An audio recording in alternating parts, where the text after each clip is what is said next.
Hello students, today we are going to talk about a problem. First, we try to understand what the problem is saying and then we come to the solution part. So let's take a look at the problem first.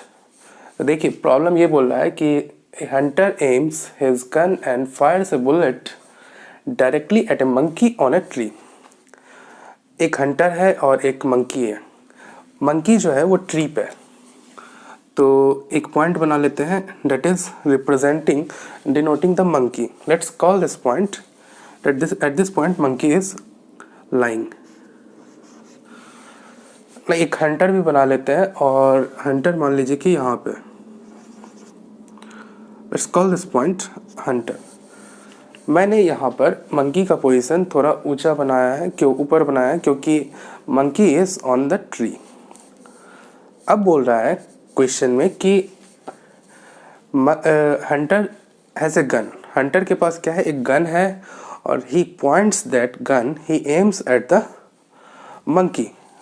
वो monkey की तरफ निशाना लगाता है. Gun को वो कुछ इस डायरेक्शन में रखता है और बुलेट को फायर करता है. इसका मतलब क्या है, मंकी की तरफ हंटर निशाना लगाता है with his gun and fires. इसका मतलब ये होगा कि बुलेट का जो इनिशियल वेलोसिटी होगा वो इस डायरेक्शन में होगा, towards monkey along this line. तो आप कुछ वेलोसिटी मान लीजिए बुलेट का. Let's call the velocity of bullet here is vector u. Remember this will be the initial velocity, है ना. ये बुलेट की इनिशियल वेलोसिटी होगी, क्योंकि आपको पता है कि बुलेट यहाँ पर एक प्रोजेक्टाइल की तरह मूव करेगा कुछ इस तरह से. और प्रोजेक्टाइल में क्या होता है कि अलग अलग पॉइंट पर वेलोसिटी बदलती रहती है. तो initial velocity is along this line. Bullet की इनिशियल वेलोसिटी इस डायरेक्शन में है, लेटर इट विल चेंज. तो उसके बाद देखते हैं प्रॉब्लम में क्या पूछा जा रहा है. उसके बाद बोलता है कि at the instant bullet leaves the gun. जैसे ही बुलेट गन से निकलता है क्या होता है कि मंकी ड्रॉप कर जाता है ट्री से. The monkey drops. क्वेश्चन है कि can bullet hit the monkey. क्या बुलेट मंकी को हिट करेगा या नहीं. तो इस क्वेश्चन के बारे में हम एनालिसिस करते हैं. देखिए इस प्रॉब्लम को आप दो तरीके से बना सकते हैं, एक रिलेटिव मोशन और दूसरा without using relative motion. Relative motion की ज़रूरत यहाँ पर क्यों पड़ रही है, क्योंकि देखिए यहाँ पर मंकी फ्री फॉल में होगा. मंकी जब ड्रॉप होगा it will be in the free fall. और दूसरा क्या है, bullet is in projectile motion. So here two bodies are moving. और जब भी दो बॉडीज़ मूव करते हैं तो आप किसी एक बॉडी के रिस्पेक्ट में दूसरे बॉडी का मोशन एनालिसिस कर सकते हैं. It is quite easier method. So हम क्या करेंगे रिलेटिव मोशन में, पहले हम रिलेटिव मोशन से इस क्वेश्चन को बनाते हैं. रिलेटिव मोशन में हम यहाँ पर क्या करेंगे कि हम मंकी को ऑब्जर्वर मान लेंगे. ठीक है, इन दोनों में से एक body monkey, moving body monkey को हम ऑब्जर्वर मान लेंगे और मंकी से हम इस बुलेट के मोशन के रिलेटिव मोशन को स्टडी करेंगे.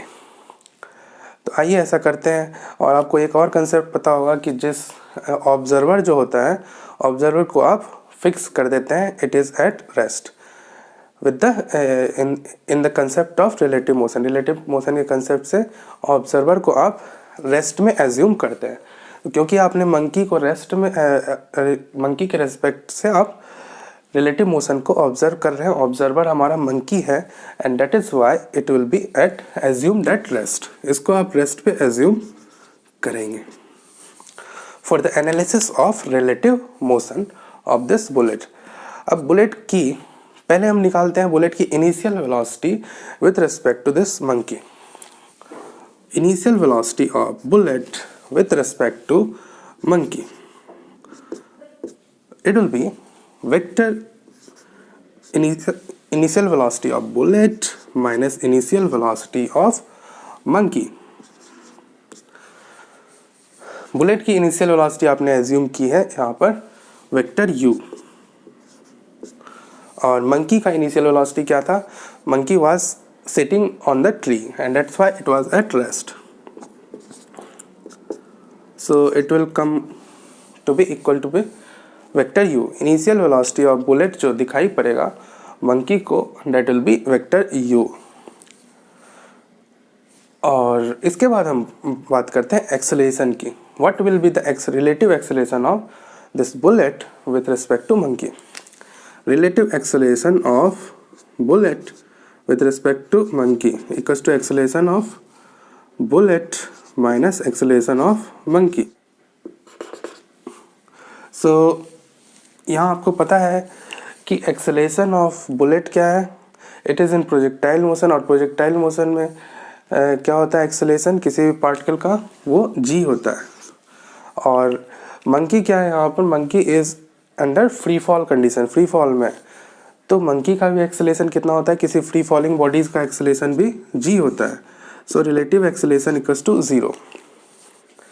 देखिए मंकी को इस बॉडी में कोई भी एक्सेलेरेशन नहीं दिखाई पड़ेगा, और एक्सेलेरेशन अगर 0 है देन क्या होगा, इस बॉडी का जो मोशन होगा, वेलोसिटी होगा, कांस्टेंट होगा. यही कंसेप्ट होता है कि अगर एक्सेलेरेशन 0 होता है बॉडी में then its velocity is constant.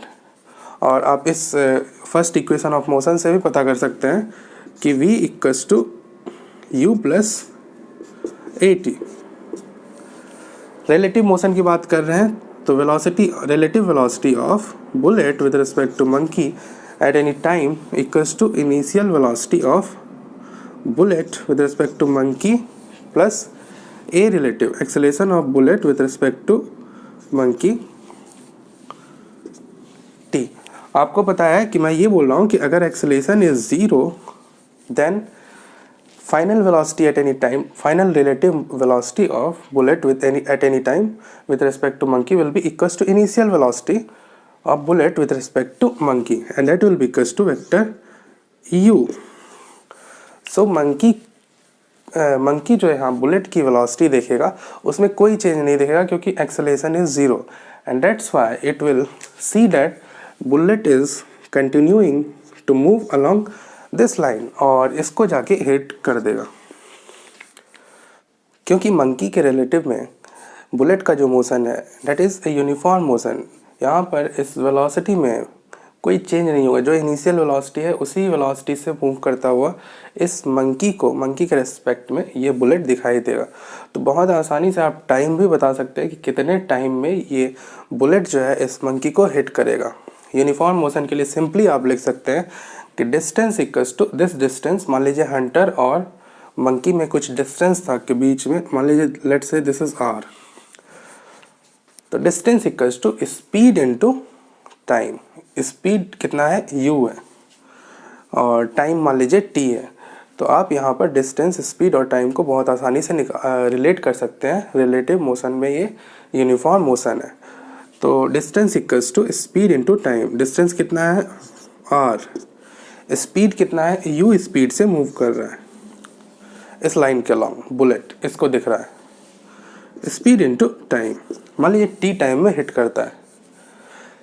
तो इस तरह से आप रिलेट कर सकते हैं, टाइम भी बता सकते हैं. कुछ वैल्यूज़ ले लेते हैं सो डैट कि हमें कुछ आइडिया हो जाए. जैसे मान लीजिए कि हंटर और मंकी के बीच में डिस्टेंस था लेट्स से कि 100 मीटर, और इनिशियल वैल्यू, इनिशियल स्पीड कुछ ले लीजिए. लेट्स से कि इनिशियल स्पीड वाज 100 मीटर पर सेकेंड. तो क्वेश्चन है कि कितने टाइम पर ये बुलेट इस मंकी को हिट करेगा. अगर बुलेट की स्पीड, इनिशियल स्पीड है 100 मीटर पर सेकेंड, दोनों के बीच में डिस्टेंस मंकी और हंटर के बीच में 100 मीटर है, देन इसकी वैल्यूज़ यहाँ रख दीजिए. डिस्टेंस कितना है 100 मीटर और स्पीड कितना है 100 मीटर पर second into time. This gives you time 1 second. 1 second में बुलेट जो है इस मंकी को हिट कर देगा. इस क्वेश्चन को आप विदाउट यूजिंग रिलेटिव मोशन भी सॉल्व कर सकते हैं. कैसे? तो we are going to do that now. तो तो उसके लिए हमें क्या करना है कि हमें दोनों का डिस्प्लेसमेंट निकालना होगा। इस मंकी का और इस बुलेट का डिस्प्लेसमेंट हमें निकालना होगा विथ रिस्पेक्ट टू ग्राउंड। तो विथ रिस्पेक्ट टू ग्राउंड आपने देखा कि 1 सेकेंड में हिट करता है। तो आइए हम 1 सेकेंड में इस मंकी का डिस्प्लेसमेंट निकालते हैं और 1 सेकेंड में बुलेट का डिस्प्लेसमेंट निकालते हैं। तो लेट्स डिस्प्लेसमेंट के लिए आप फॉर्मूला जो यूज़ करेंगे हैं यहाँ पर, क्योंकि एक्सेलरेटेड मोशन है तो फॉर्मूला डिस्प्लेसमेंट का जो होगा delta r equals to u t vector u t plus half vector a t square. पहले हम मंकी के डिस्प्लेसमेंट के बारे में बात करते हैं। Displacement of monkey equals to क्या होगा, मंकी का इनिशियल वेलोसिटी कितना था, monkey was at rest on that tree, so इसको 0 ले लीजिए इनटू 1 सेकेंड तक बुलेट जो है 1 सेकेंड में हिट किया।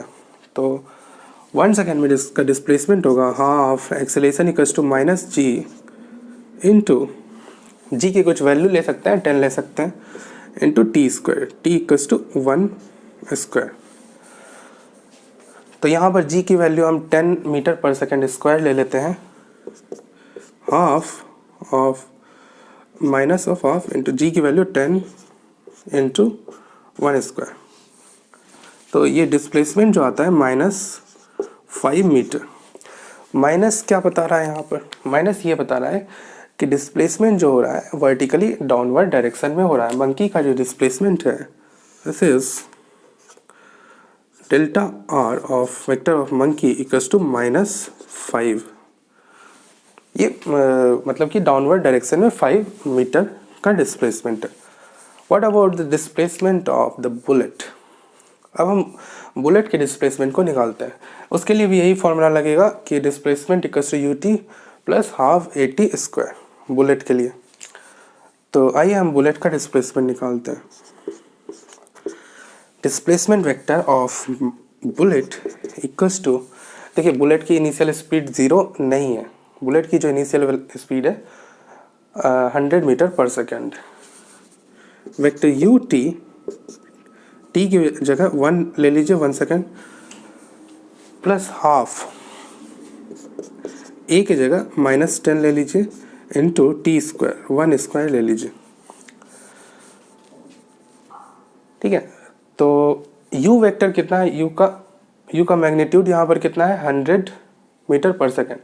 तो u के जगह 100 रख देंगे यहाँ पर, तो 100 इंटू 100 होगा।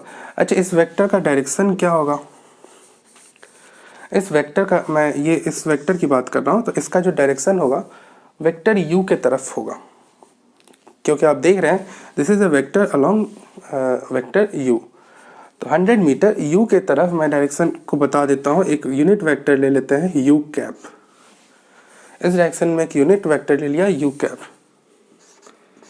प्लस इस वेक्टर का डायरेक्शन क्या होगा, यहाँ पर this is directed towards vertically downward. तो वर्टिकली डाउनवर्ड क्या है, इसको मैं लिख देता हूँ -j कैप से। वर्टिकली डाउनवर्ड डायरेक्शन को मैं -j कैप ले लेता हूँ। तो this comes out to be -5 j cap. तो देखिए बुलेट का जो डिस्प्लेसमेंट है आया 100 u cap plus -5 j cap.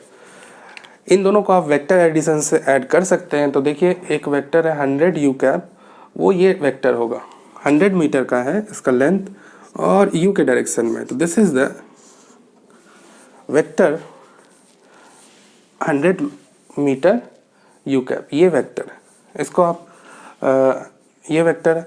और दूसरा वेक्टर क्या है आपका -5 j कैप, इसमें ऐड कर रहे हैं, यही है -5 वेक्टर j कैप क्या है ये। इन दोनों को आप ट्रायंगल लॉ से ऐड कर दीजिए तो आपको रिजल्टेंट डिस्प्लेसमेंट ऑफ बुलेट मिल जाएगा। तो देखिए एक वेक्टर ये है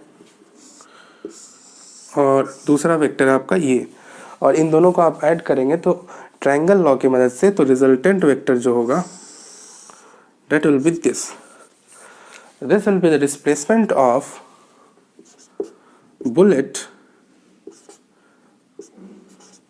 with displacement of bullet with respect to ground.